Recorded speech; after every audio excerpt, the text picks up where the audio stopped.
last time we stopped after the following fact.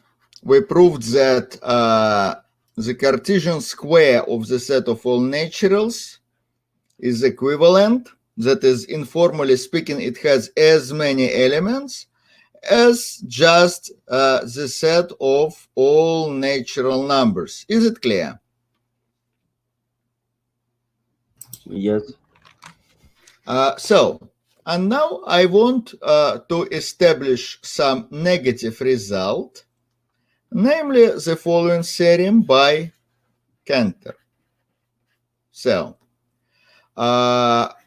for no set A is equivalent to the set of all its subsets. So that's not possible.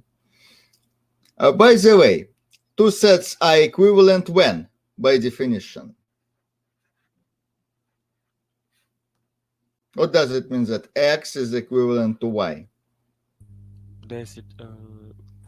All of this. There is a bijection from X to Y or equivalently from Y to X, but bijection is a function which is both injective and surjective. So if there is no surjection, then of course there is no bijection. So I want to prove the following. That's would be enough. So I want to prove the following. There is no surjection phi from A to the set of all subsets. So it is not possible to surjectively map any set onto its power set. So assume the contrary. Assume that there is such a surjection. Assume that phi from A to the power set of A, phi is a surjection. So I want to get a contradiction. So this requires a little trick. Let's consider some x. You know, phi is a function from A to the set of all subsets. So for every element of our A, phi of A is what? What type of object it is? Subset of A. A subset of A, of course. So that means that every element of A either belongs to this phi of little a, or it doesn't. Hence, I can consider all elements which do not belong to their respective phi's. So what if A does not belong to its image, to phi of A? So phi of A is a subset, so it makes sense to ask whether A is an element of phi of A. And now let's group together all such elements which are not elements of its phi values, of their phi values. Is it clear?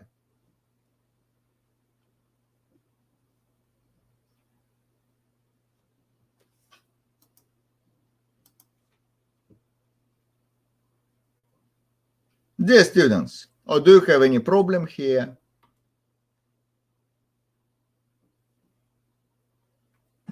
I think we need more clarification.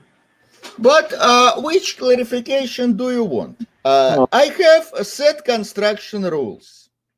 For example, it is possible to group together all elements, to take a subset of all elements from some A, which satisfy some condition. Is it a condition? Yes, but my question is, phi of A is a subset of A, and A is a little We a. have capital A and little a. They are Yes, distinct, of course. yeah. Little is inside a capital A, and A is not inside phi of A. I don't understand why it's not inside of A. So, why is it possible? But why not? You know, assume that we have some little a here. Phi maps it to a subset, isn't it? Yes. So phi Oh, of a yes. is a subset. Mm-hmm. Okay, thank you. This subset either either contains a or not. So this situation is in principle possible, and also this situation is possible. Why not? Even if every a is an element of phi of a, this does not prevent us from considering this x. Maybe x is empty, or maybe not. Yes, thank you. I don't say anything about whether x is empty or not. I just want to consider such set x, and this is perfectly legal. Why? Because I'm allowed to consider any subset of some given set, in this case that's A, whose elements all satisfy some condition, but A does not belong to phi of A is some condition, some predicate about A. Is it clear? Thank you. Yes. Of course, this definition is tricky, of course, but mathematics in general is quite tricky. So let's consider this x. First of all, x is a subset of A, of capital A, isn't it? Maybe empty, doesn't matter. So this is a collection of some elements of A. It's a subset. Excuse me. Mm-hmm. X is also a subset of phi of A? X, no. Why? Why x is a subset of phi of A? Which A? Capital, no, sorry, small a. But small a is not fixed. Which small a? X is a set of all small a's with such a property. X is some subset of capital A. Uh-huh. Why is it so? Because every element of X is an element of capital A.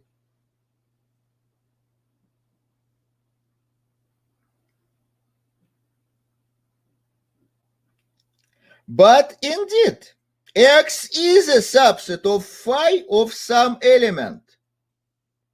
That's true. But why is it so? Because our phi is surjection.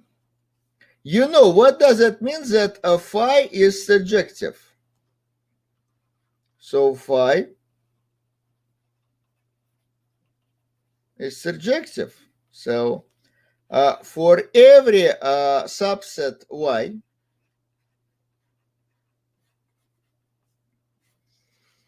there exists some b, so that phi of b equals y. Is it clear? Phi is a surjection. That means that every subset of A is a value of phi. Yes. At some point. Okay.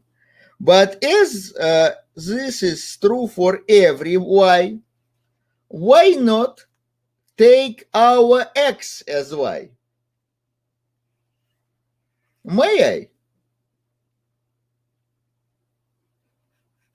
Then we obtain some a0 such that phi of that a0 equals x. Isn't it?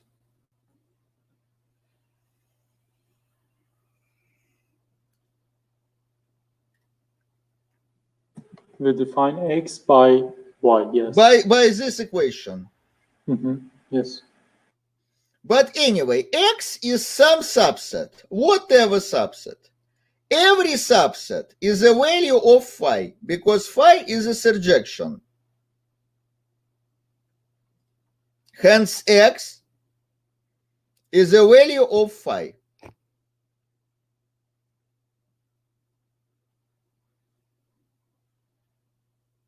Do you agree?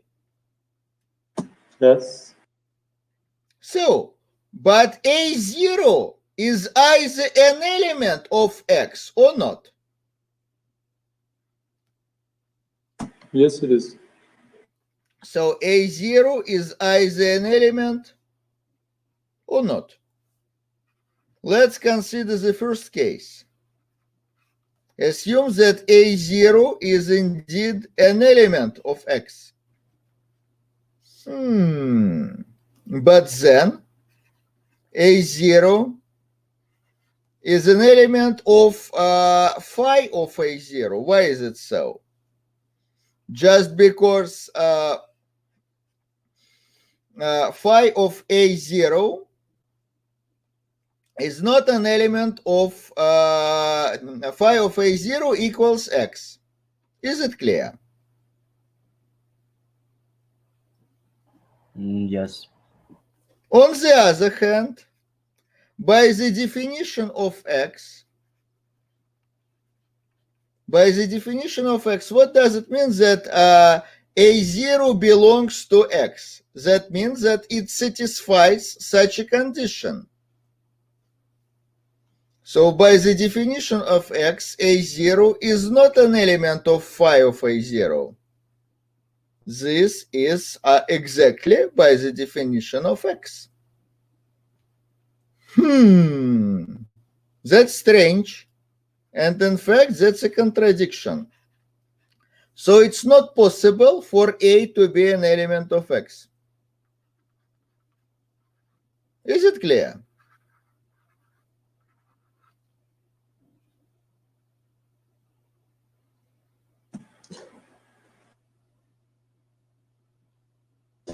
We wanted to say that A is not equivalent to its subsets. Of course, I want to prove that A is not equivalent to the set of all subsets of A. Hence, so that's enough to prove that there is no surjection from A to the power set of A. I have assumed that there is such a surjection, phi. For that phi, I have considered the set X defined exactly this way. X is a subset, hence by surjectivity, X must be a value of phi at some point a0. My next task is to analyze all the two possible cases. When a0 belongs to x and when a0 does not belong to x. When a0 belongs to x, we have got a contradiction. Hence, that's not possible that a0 belongs to x. Excuse me, but why did you consider x why did you define x like that? Because this works. This gives me a contradiction.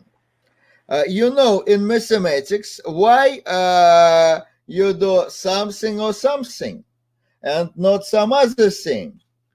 So this needs some creativity. And this is the trickiest part of mathematics, when you have to invent something. So, of course, this is not my invention, yet this is an invention. This is a trick. So we can also we could also define it as A is an element of phi of A, but we wouldn't get a contradiction, but we wouldn't have any problem in our definition, Of right? course, of course. If you take, say, A belongs to phi of A here, the contradiction is not that clear. So maybe it's possible to obtain one, but it is not that clear, as in our case. But let me finish the analysis. Yes. So up to now, I've proved that it's not possible that A0 belongs to X, but maybe A0 doesn't belong after all. So, but then that means that it doesn't belong to phi of A0, as X and phi of A0 are the same. So, but this is exactly our tricky condition in the definition of X. So that means that by the same definition of X, that means that A0 must belong to X. That is, A0 must belong to phi of A0. So, another contradiction. So that means that neither of these two cases is possible. But on the other hand, at least one must be true. So we have got a contradiction following from our assumption that there exists such a surjection. So this is false. This has led us to a contradiction. So it is false. A falsity follows from it. Is it clear? Yes. Of course, this proof, as I have already said, this proof requires some creativity. It is not straightforward, yet it's logically correct. So no set is equivalent to its power set. We have already seen some examples. So what is the power set of the empty set? Which subsets the empty set has? Empty set? Of course, the empty set is the only subset. So here we have 0 elements and here just one element. What if we take some set with exactly one element, some singleton? Which subsets do we have here? One and empty. The empty set and our set itself. So here we have 2 elements and here 1 element. And what if we take a 2-element set? How many subsets do we obtain? 4. Yeah. Empty set, 2 singletons, and that set itself. So for finite sets, in fact, we shall prove it quite soon. The number of elements in the power set is 2 to the power number of elements in the set itself. So they are distinct, they are not equivalent, but this holds for every set. Whether it is finite or infinite, that doesn't matter. So no set is equivalent to its power set, so there is no surjection. On the other hand, we shall prove that there is an injection from A to P of A.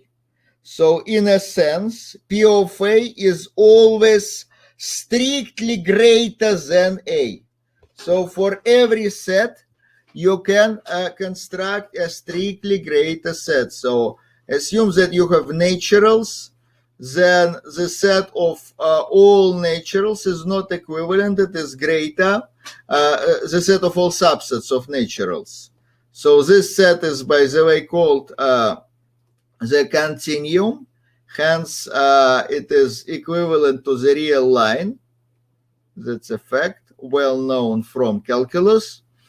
And of course, this set is not equivalent to the set of its subsets, which is not equivalent to the set of the subsets of all subsets, and so on. So for every set, in fact, you can construct a greater one. Is it clear?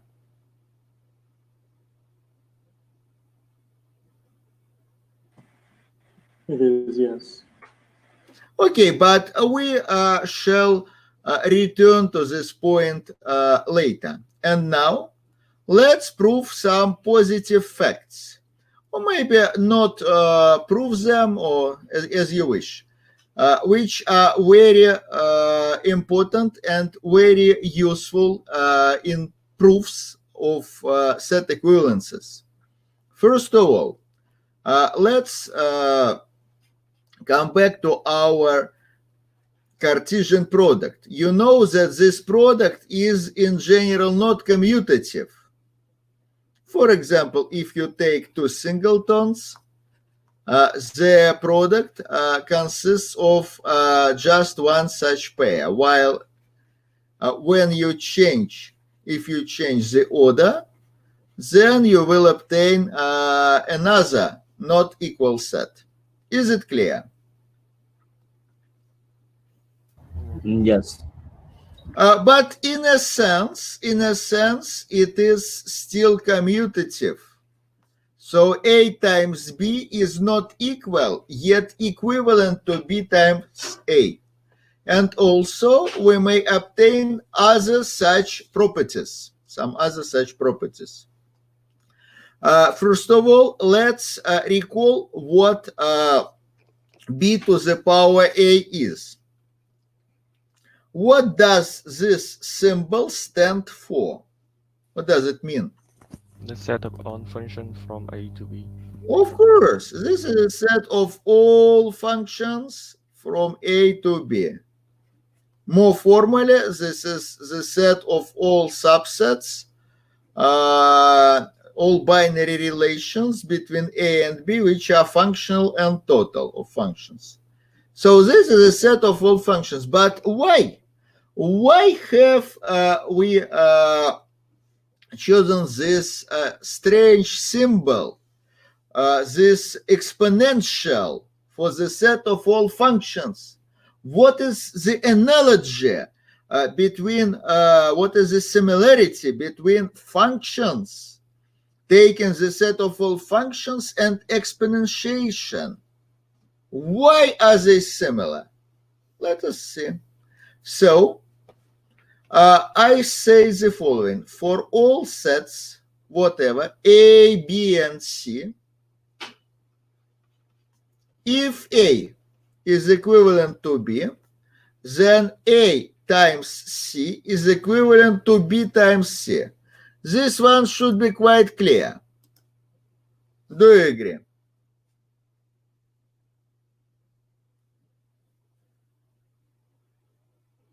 Yes, yes. But also the set of all functions from C to A is equivalent to the set of all functions from C to B. And the set of all functions from A to C is equivalent to the set of all functions from B to C. The second statement, A times B is equivalent to B times A, as I have already said. Also, the associativity law holds. A times B times C is equivalent to A times B times C. And two more, much more interesting statements. A times B, this product to the power C is equivalent to what? So use your intuition. This is similar to the numeric exponentiation. It is just what? It should be equivalent to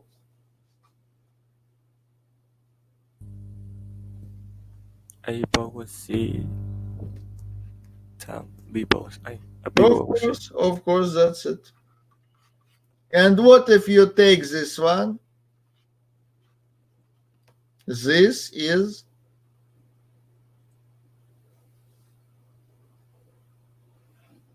the set. So everything is similar to numeric exponentiation. Ha! But why is it so? Why is it so? Let's try to prove at least some statements here. In most cases, I will provide a bijection, but just won't prove that it is a bijection indeed. You may check it for yourself. For the first statement, here I am given that there is some bijection phi from A to B. So how is it possible to construct a bijection from A times C to B times C? I need some psi, which would be a bijection from this set to this one. So here, leave such pairs. Do you agree? Yes. Where to should psi map this pair? Do you have any idea? To which pair? Phi of A and C. Of course, that's quite clear. The fact that psi is indeed a bijection is trivial, so you may check it for yourself. Another statement is little less trivial. Now we need psi, which would be from this set to this one. So here we need a function which takes a function as an argument and returns a function. So here we need a function-valued function, not numeric values, but functional values. Every value is a function. So of course it is a little bit surprising. So for it would be so, say, for high school students. So here we have some function f. This function f is a function from C to A. And our psi must map it to some function from C to B. So let's find a natural way to do so.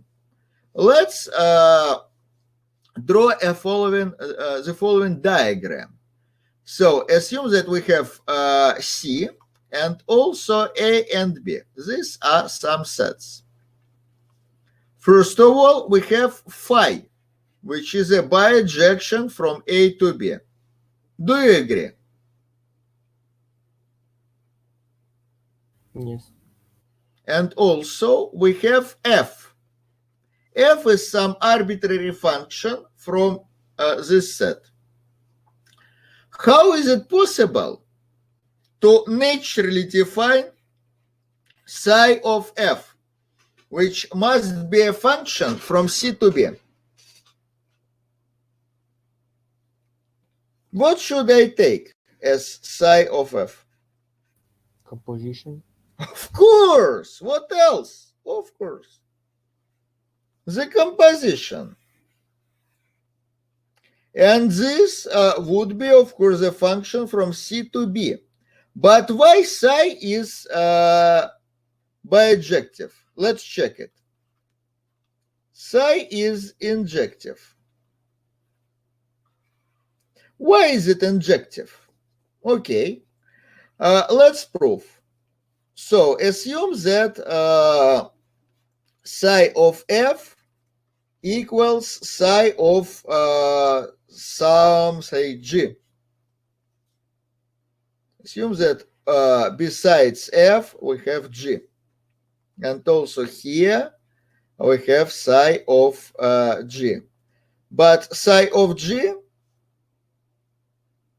is the same as psi of f.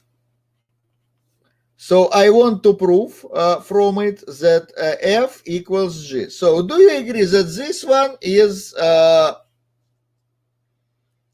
our standard injectivity condition? So a function is injective if and only if it takes same values at same points. Excuse me. If and only if it takes same values, then the arguments are the same. So distinct values at distinct points. Is it clear?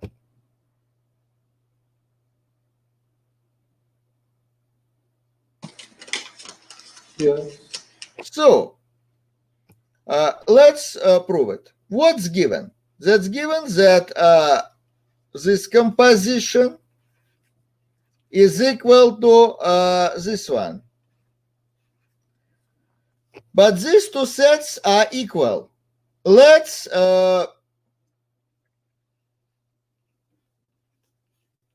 consider these two compositions.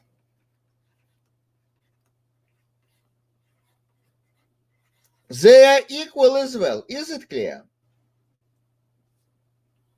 It follows from the previous line.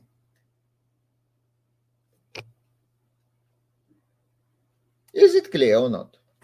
Clear, yes. Of Yes. course. So, but what is phi conversed? What is the converse of phi? Phi is a bijection. What do we know about bijections? The converse relation of a bijection is what? Is it a bijection itself? The converse relation to the bijection. In fact, we have proved it that if R is a bijection,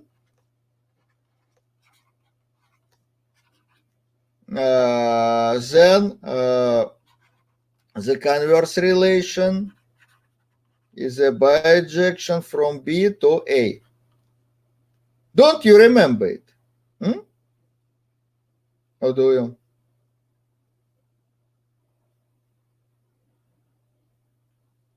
The converse relation is a bijection. What else? May I regroup these terms? Yes. But why? Which property am I using here? The associativity law for composition. But also we know that the composition of a bijection with its converse is what?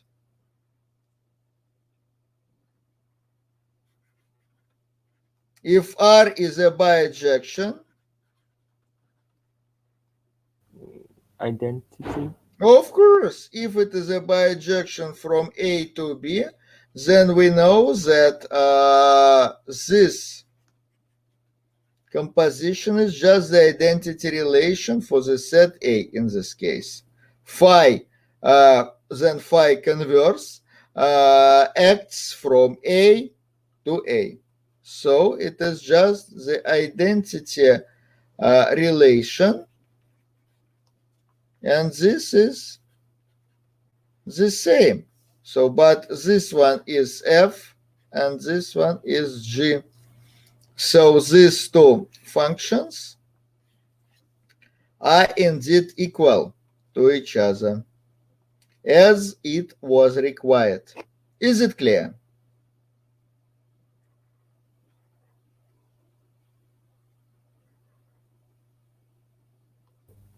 Yes. But why psi is surjective? Let's check.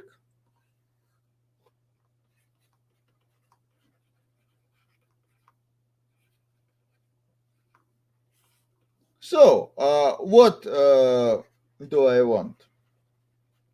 I want that for every any function h from b to c, from c to b, that is, any function h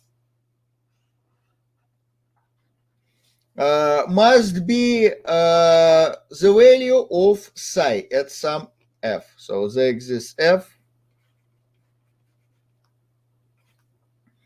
such that psi of f equals h. So what do I want? I want that psi of some f. F is still to be determined. It should be equal to some fixed h.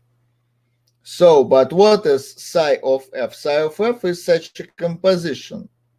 So I want this one to be equal to h. Is it possible to provide that? What should I take as f?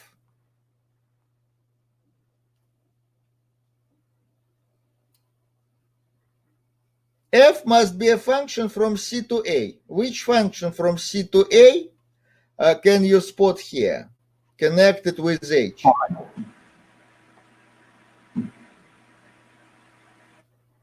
From C to A. From G. The composition, of course. Oh, so your micro is not quite good. So let's take H, composition, phi converse. So if we take this one, then of course psi of this f is this one. That is this function, or in other words, this composition, which is h. So we have successfully proved surjectivity.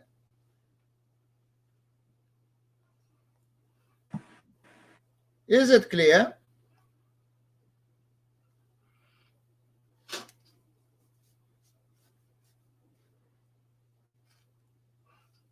Excuse me, could you please show the side of the board? This one. Or which one?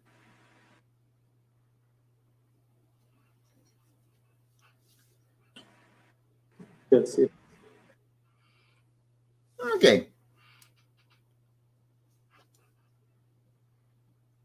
May I continue?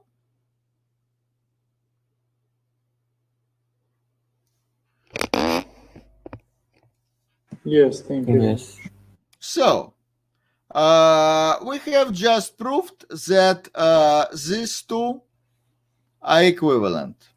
And now let's analyze the last case without any proof that psi will be indeed bijective, but just let's just construct the function. So in the case C, we are given that there is some A and there is some B. So we have a bijection phi from A to B, and also we have some function f from A to C. So we need our psi to be a function from this set to this one, and it should be bijective. So from this one to this one.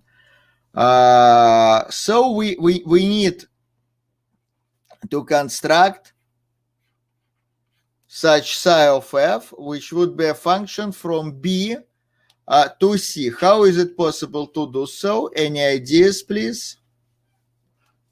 In particular, may I use composition here? Yes. Which one? From B Phi. to C. Phi? Phi of f of phi.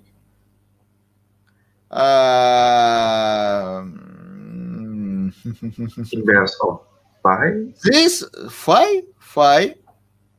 Phi is from A to B, Ah, by the way. But we need something from B to A. 5 minus 1. Of course. This one and then F.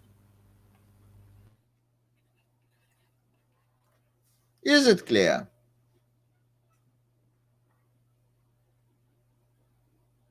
Yes. It's easy to check that this psi is indeed a bijection.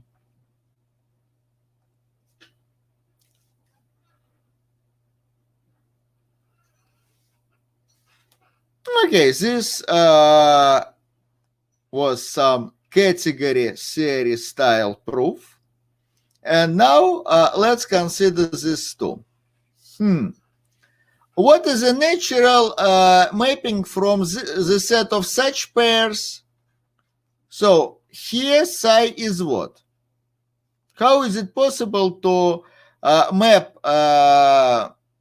pairs of the form AB to pairs of the form BA? What is the natural mapping? The converge. Of course, just overturn every pair. And here we are given with a pair of this form. What should I do with it?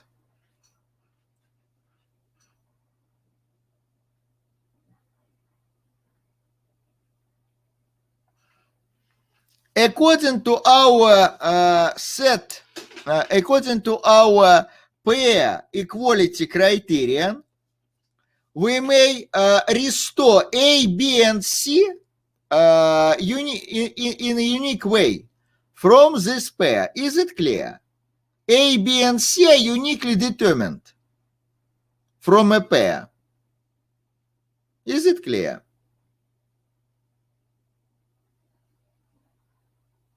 Yes. So, and then I can just regroup them, rearrange them in this way. And it is easy to check that such rearrangement is indeed a bijection. Is it clear?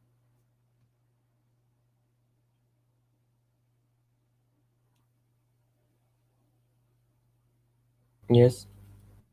Number 4. Number 4 is a little bit interesting. So here we have, so on one hand, so we need psi, which takes a function from C to the set of pairs and returns what? A pair of function. So here, leave some function, let it be h, from C to A times B. This function returns a pair. And here I need a pair of functions. How is it possible to do so? So assume that we have some function h from A times B, but we want to construct, to define two functions. Let's call them h1 and h2. So we have to map it to this pair. What can I take as h1? In particular, may I define it as a composition? h1 has to be a composition of h and what?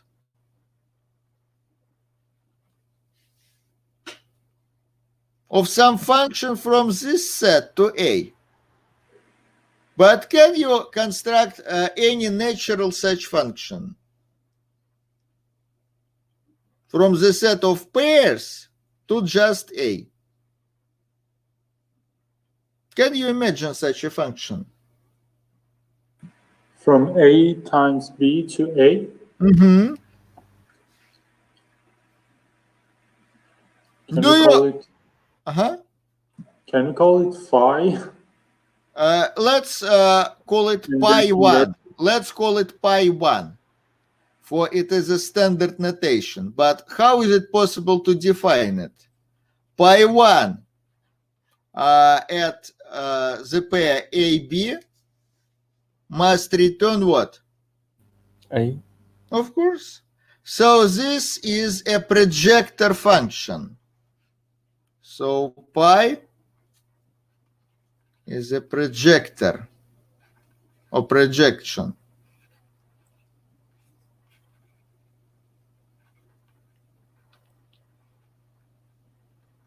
Projector or projection function. It projects a pair to its first coordinate. And here, of course, we can take P2. So H1 is this one, while H2 is pi 2 composition H.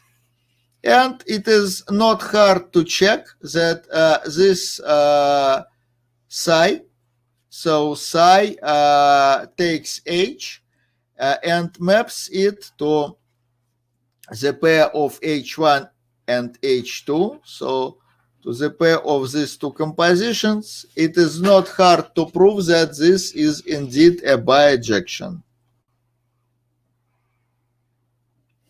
Is it clear?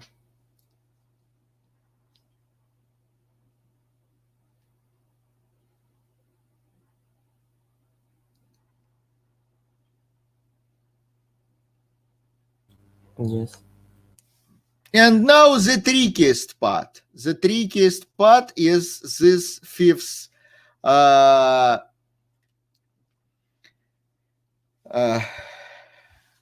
the equivalent, this fifth equivalence. Okay. So C to the power B to the power A is logically equivalent to C to the power A times B. That's quite strange. But first, let's analyze what is a typical dweller of this set. What is it?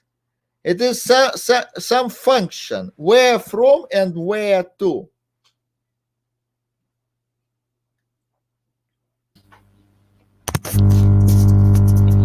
From A to the power set of B. Not to the power set, but to the set of all functions from B to C. So f takes A and then returns a function. But what is a typical dweller of this set? It's a function g, or let's call it h. A function h which takes what and returns what?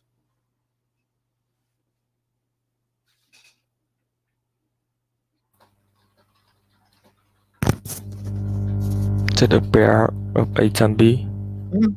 It takes a pair and returns an element of C. So this is, in a sense, a function of two elements, of two arguments. It is a function of two arguments, in a sense. But this is just a function of one argument, but it is function valued. It returns a function. So, but how is it possible to define our psi? Our psi must take f and turn it into some h. How is it possible to do so? So this one must be like h. It must be a function from pairs to elements of C. Let's try to devise an equation defining psi of f. So psi of f is a function. Do you agree? Yes. It takes a pair, AB. how is it possible to turn this pair into an element of C? Given F, what is the natural way? It is a little bit tricky, but you know, you are supposed to be software engineers or computer scientists, aren't you? So this is very common for programming. So what should I do? Please give me the equation. I have F at my disposal. So I may apply F to which object? To which object may I apply F? Element of 8. Of course, and I am given with some such element, little a, namely. So let's apply. Let's do what's possible. This is a very prudent policy. Do what's possible. But what is F of A? What's object it is? Please tell me. F of A is what? I guess subset of B. No. It's a function. It's a function. Functions. It's a function from B to C. So first I compute a function f of A, and then I apply this computed function to what? B. To B, of course. So this is the equation for psi of f.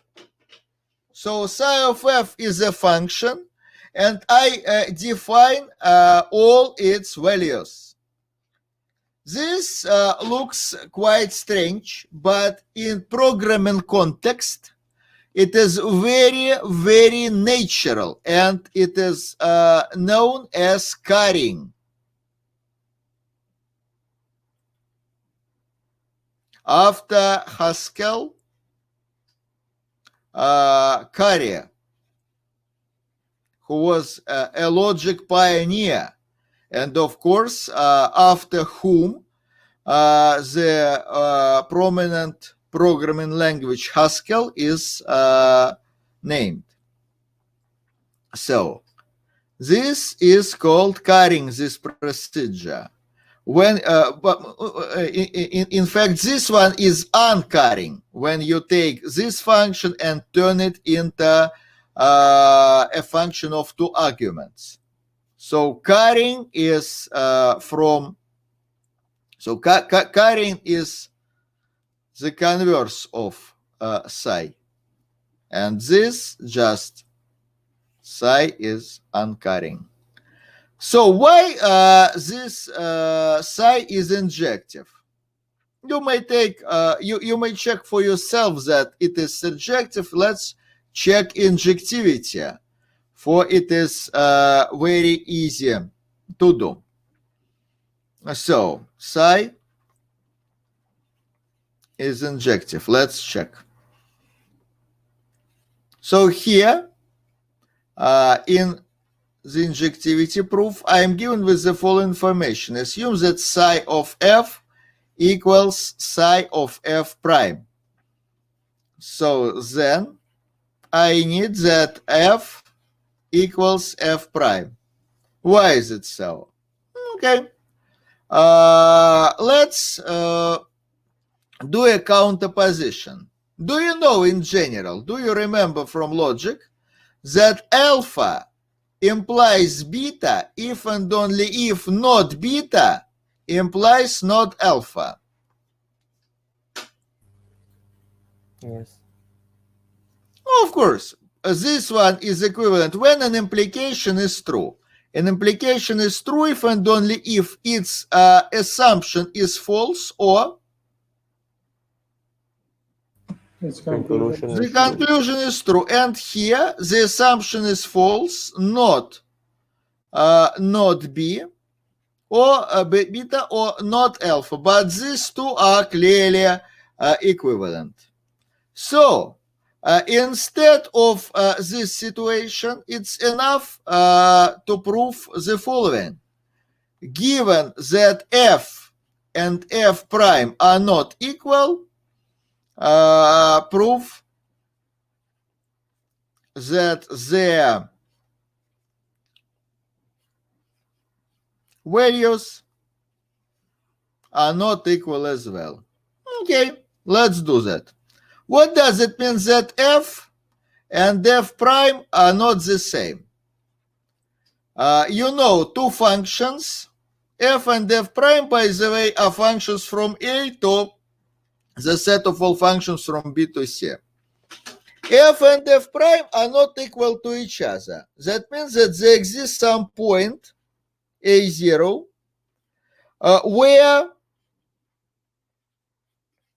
where they differ. Do you agree?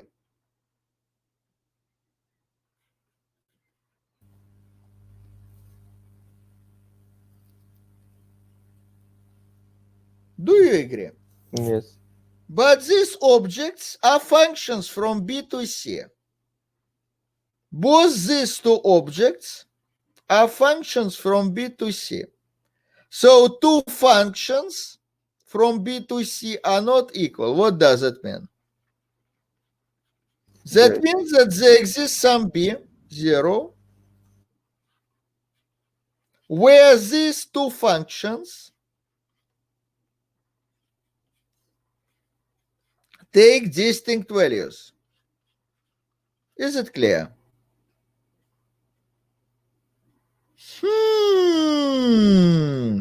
But now let's apply our equation. Our equation about psi. Here we have exactly this term. So that means that this is just psi of f at some point a0, b0, while this one is the value of psi of f prime at the same point. So I see that they are not equal at some point. So hence, psi of f is not identical to psi of f prime. Is it clear? Yes.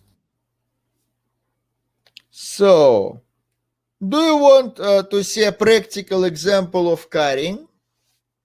Yes. In general, carrying boils down to elimination of functions of two or more arguments. And this is routine in so-called functional programming, like that you have in Haskell programming language. So, assume that I have some function of two arguments. I want to do the following thing. Assume that A, B, and C are all identical and all equal to the set of all naturals, to the set n. So let's consider some typical function from n times n to n. Say addition.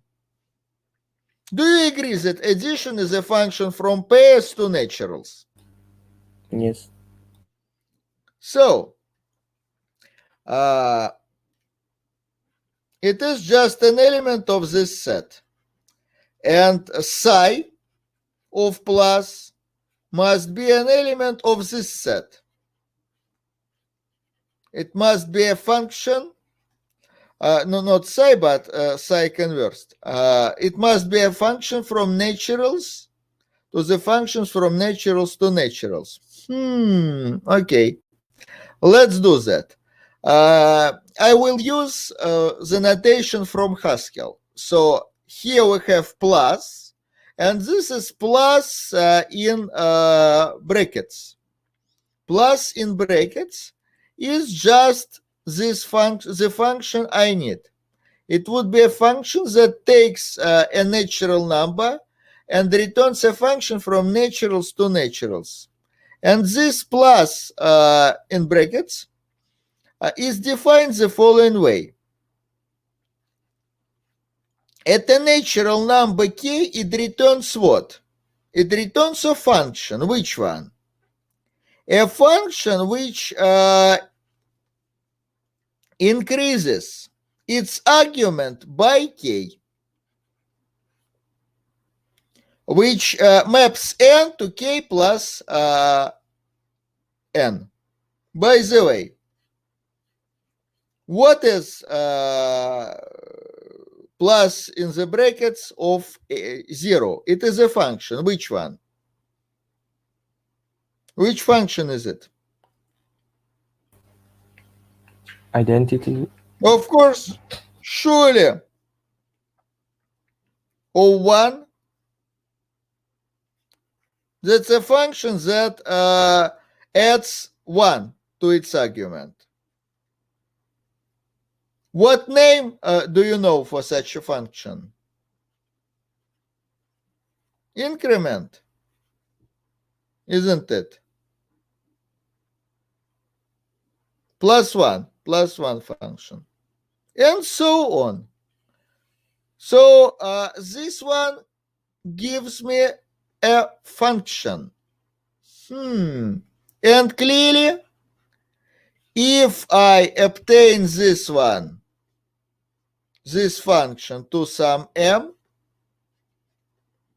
this would give me just k plus m. Is it clear? Yes. So this is called carrying. So of course this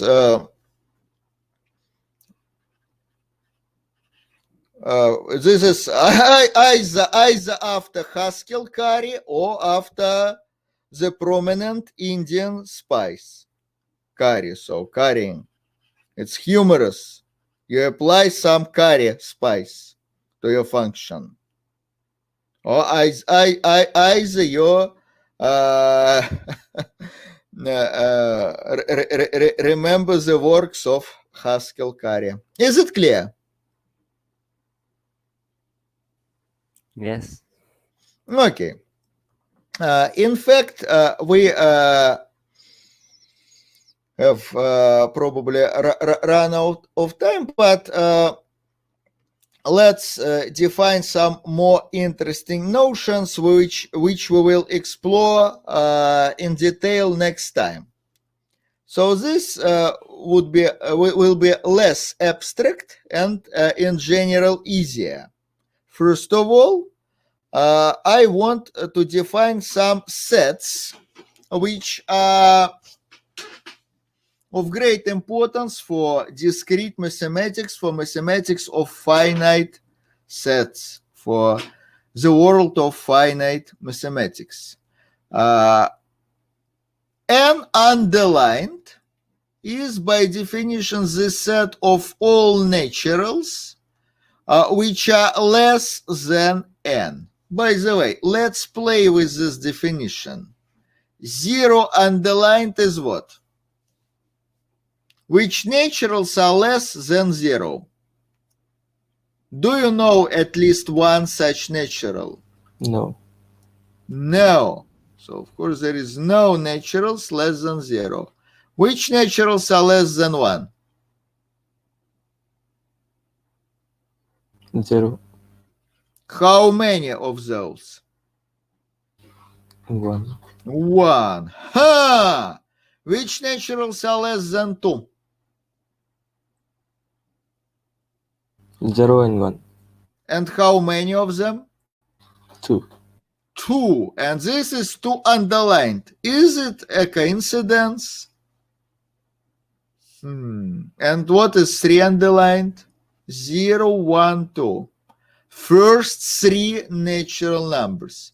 And of course, in general, if I take n plus 1 underlined, it will be the set of all naturals from 0 to n, first n plus naturals. Or in other words, it is n underlined union the singleton of n. So I'll take all numbers which are less than 1 and add n itself to them. Why is it so? Because x is less than n plus 1 if and only if x is either less than n or equals n. Is it clear? Yeah. Yes. But now I shall focus on just 2 underlined. So which is the least non-trivial such a set. It is a set of exactly 2 elements. And I want to consider functions from some arbitrary x to this set. So it is just the set of all functions from x to 2 underlined. By the way, in my oral speech, I'll usually omit this word underlined. So I'll call it the set of all functions from x to 2. What is the reason for such an omission? The main idea is that formally, in formal set theory, more formal than ours, I will just identify naturals with these sets. So 3 underlined will be exactly 3 as a set. And so on. So from x to all such functions. So, you said 3 underline is 3? Of course, from the formal definition of naturals, it follows exactly that 3 underlined is 3. So you define naturals recursively by some form of recursion. So you define formally, but not most formally, just formally. Formally, you define 0 as the empty set, and then you define 1 as the set of just 0, and so on. And in general, you define n plus 1 is as n union the singleton of n itself. So then you will obtain exactly this thing, and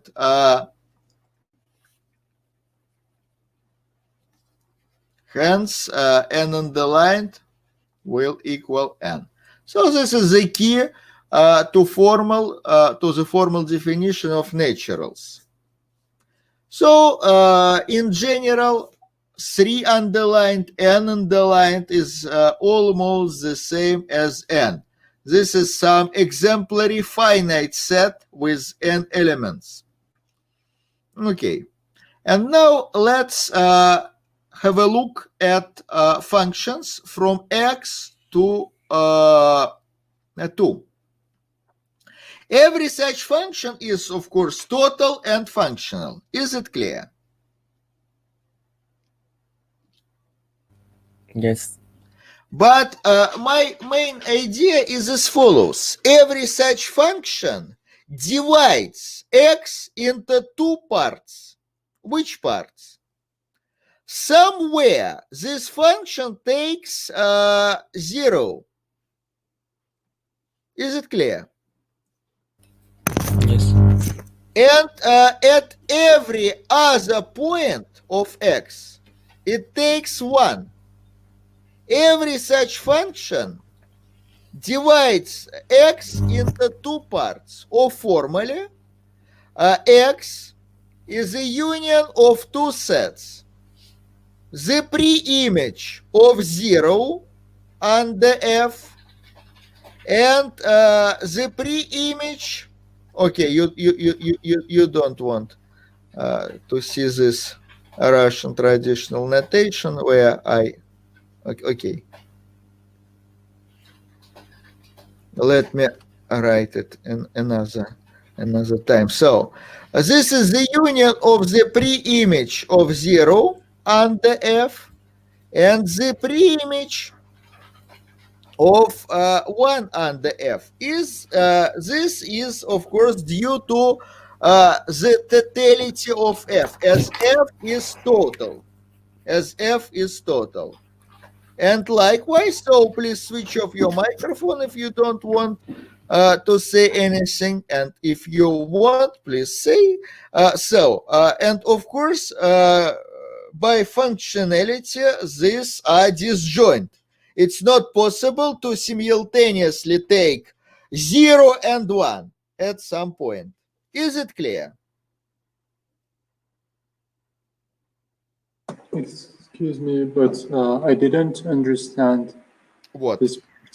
From the graph you draw to those lines defining x. Of course, x is some arbitrary set. No, it's not the definition for x. First of all, let x be an arbitrary set. Let x be an arbitrary set. Assume that f is indeed a function. Assume that f is indeed a function from x to 2. Let's fix some such function. This function divides x into two disjoint subsets. The first subset is the set of all points where f takes 0. So this is the set of all elements of x where f of that element equals 0. Is it clear?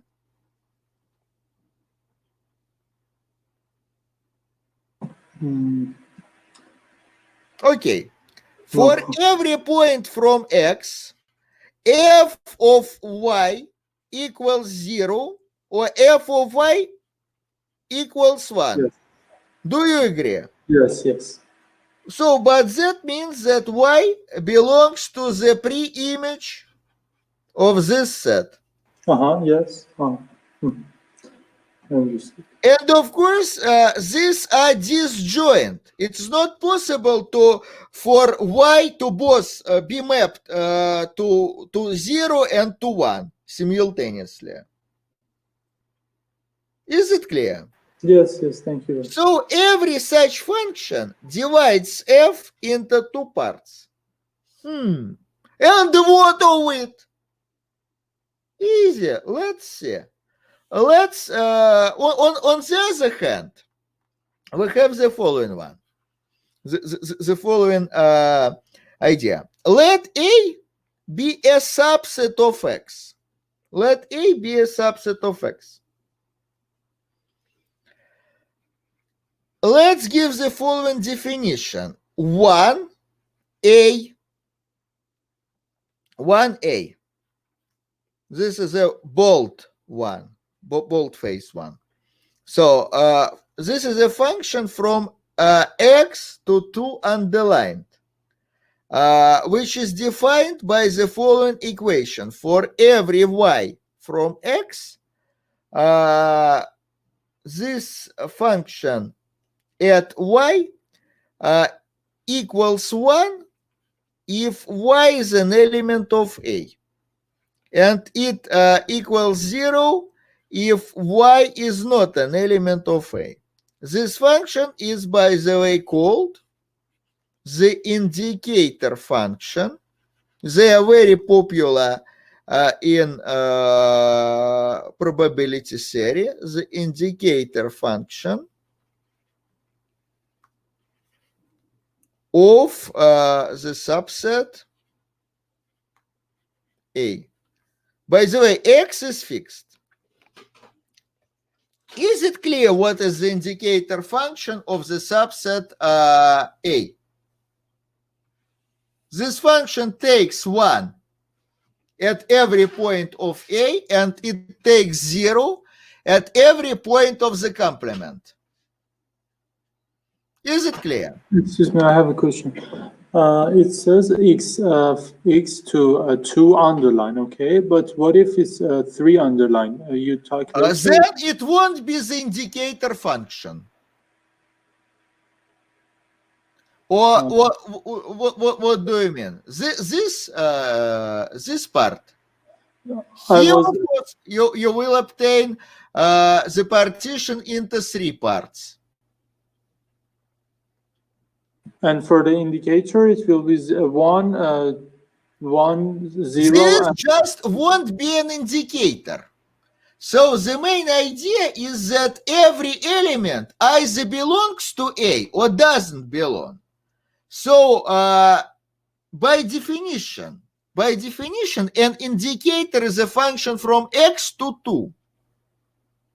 I understood. Thank you. This is by definition. And the main idea is as follows, that this indicator is a twin of our subset. It determines it uniquely. So let's see what I mean. First of all, a little example. Assume that X is a set of all naturals. And A is a set of all even naturals. Is it clear? Is this assumption clear? Yes. The set of all even numbers. So, and what if I consider the indicator function of that A? By the way, what is the value at this point, 2020? 1. 1? Why is it so?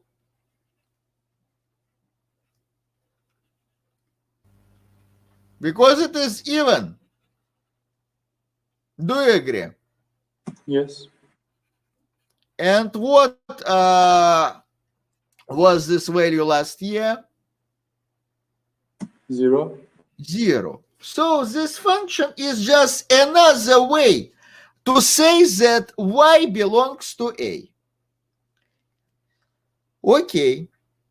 So I have the following easy lemma. For all subsets A and B from X, A equals B if and only if the indicators are the same. Okay. Let's prove it. It's quite easy. What does it mean that the indicators are the same?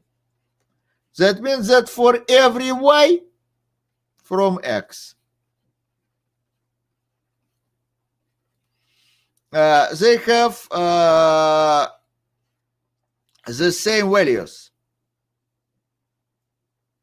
Is it clear?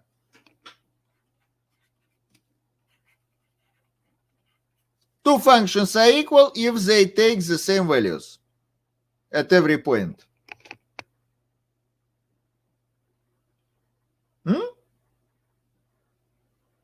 Yes, sir. Okay. But how is it possible that they take the same values? These values are either both of them are 1 or both of them are 0. So that means that for every Y, either Y belongs to A and Y belongs to B, or Y doesn't belong to A and Y does not belong to B. Is it clear? Yes.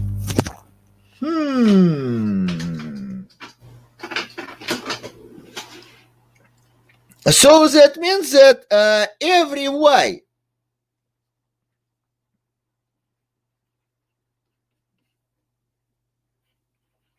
which is an A is in B. And every Y which is in B is an A.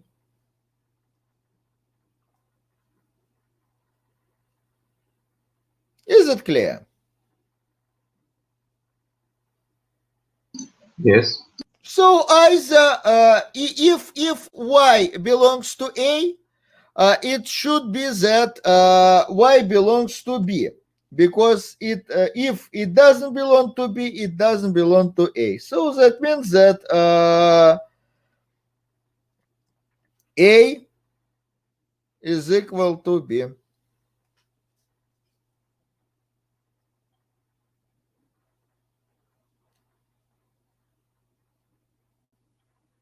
Is it clear?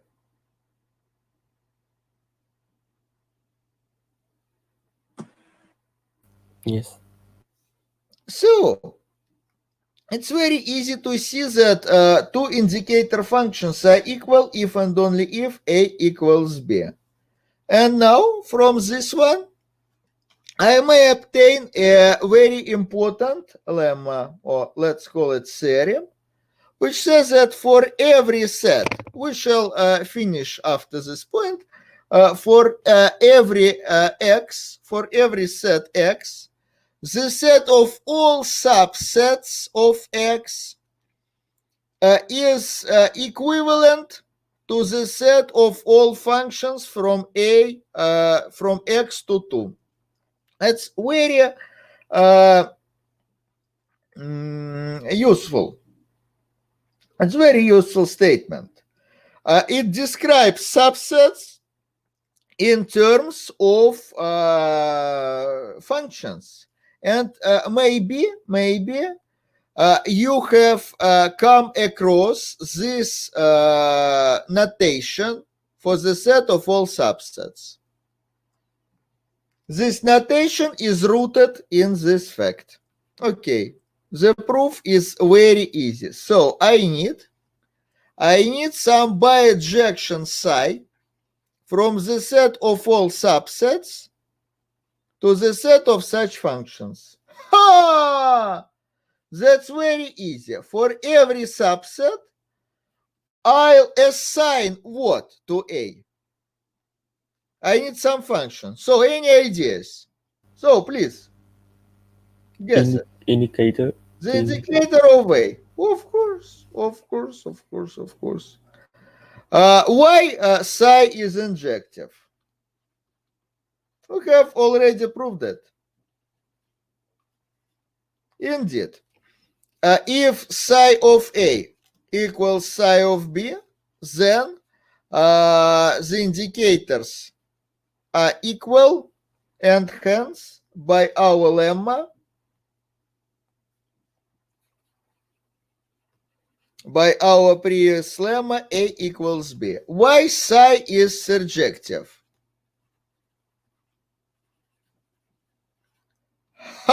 So assume that we have some function f. Let it be some function from x to 2. I need to find A such that psi of A, or indicator of or the indicator of A equals f. How is it possible to find such A? Okay, let's make some a few steps back. What if f is given? Every function from x to 2 is an indicator of which set? Where does it takes 1?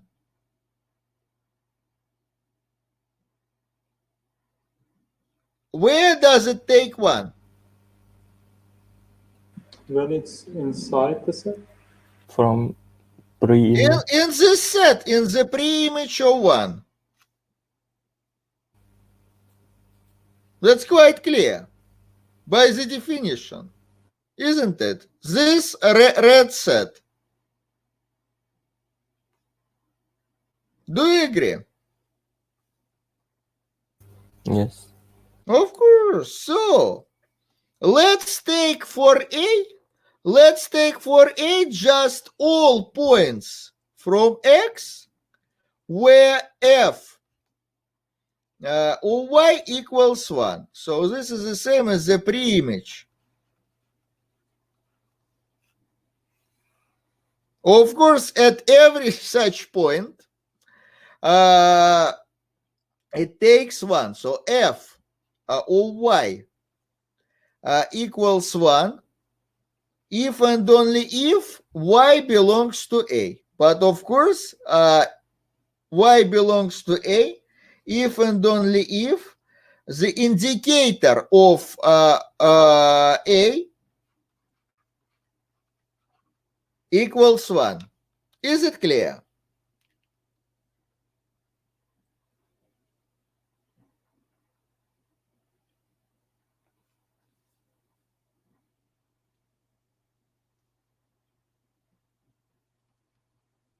Is it clear?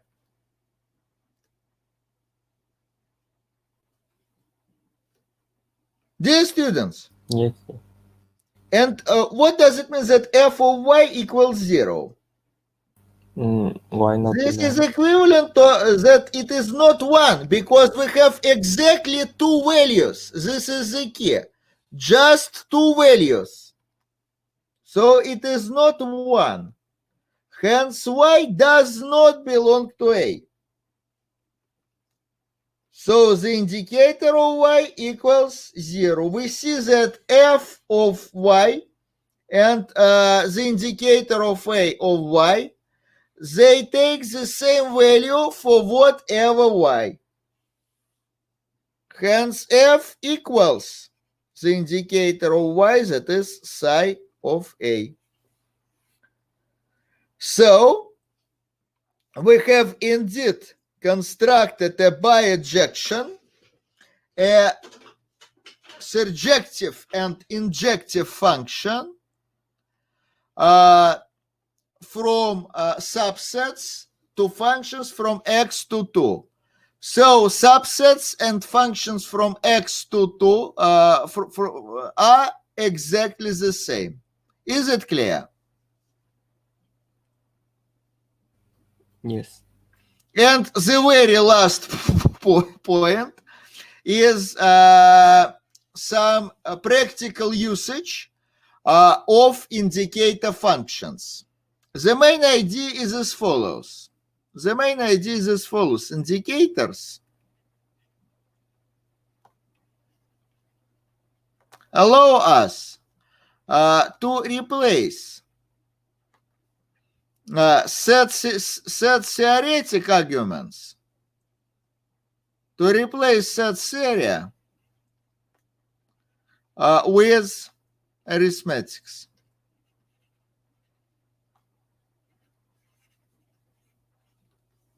So what do I mean? The main idea is as follows. Assume that both B and C are subsets of some fixed x. What is the indicator of, and n is a point of x. What is the indicator of B intersection C? How is it possible to compute it from the indicators of B and C? When n belongs to this intersection.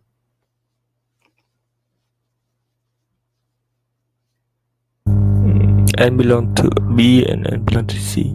Oh, of course. And in arithmetical terms, it is just the product. Okay, this equals 1 if and only if this equals 1 and this equals 1. And the product equals 1 if and only if both factors equal 1. Is it clear? Yes. Okay. What for the complement? The complement, you know, this is the set of all elements from X which don't belong to B. For the complement in arithmetical terms? 1 minus. Yes. Of course. And for the union?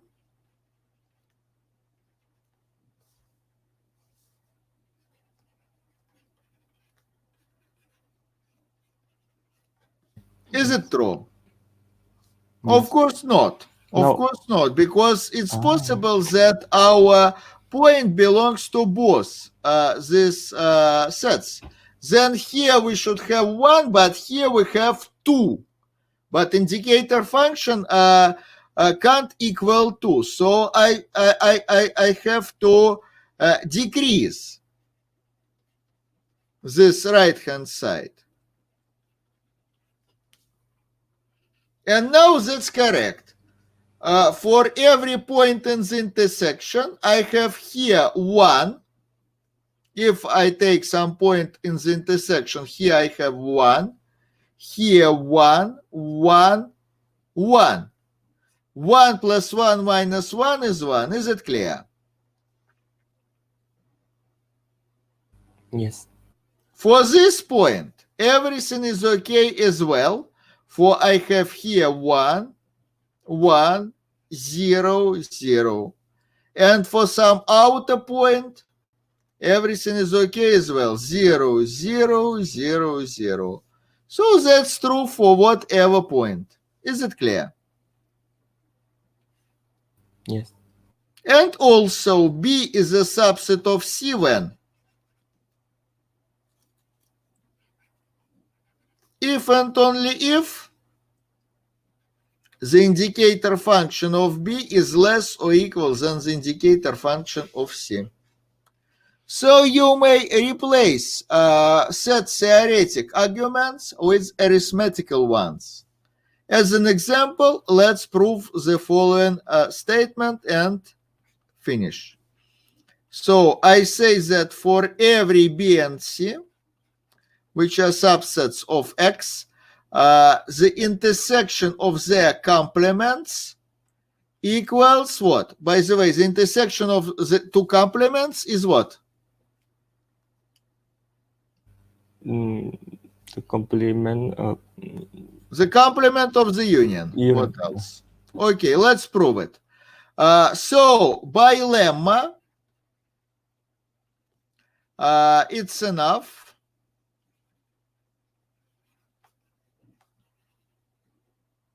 to prove that the indicators of these two sets are the same. You know, two subsets are equal. Two subsets are equal if and only if the indicators are equal. Is it clear?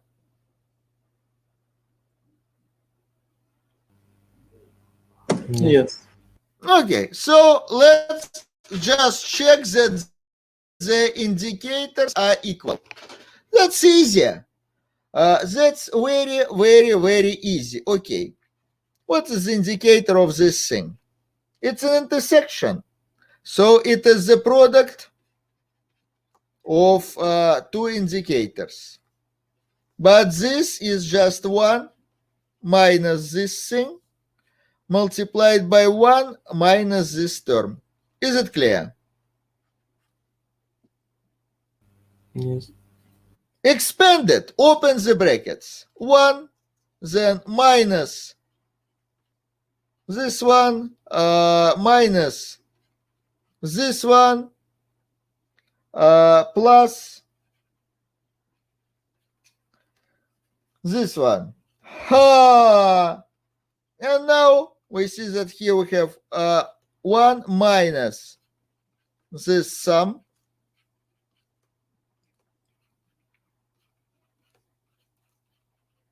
minus this product. So according to our previous formula, this is just the value of the intersection of the union. 1 minus this thing. So is it clear? Yes. By the way, and what is the square of the intersection function?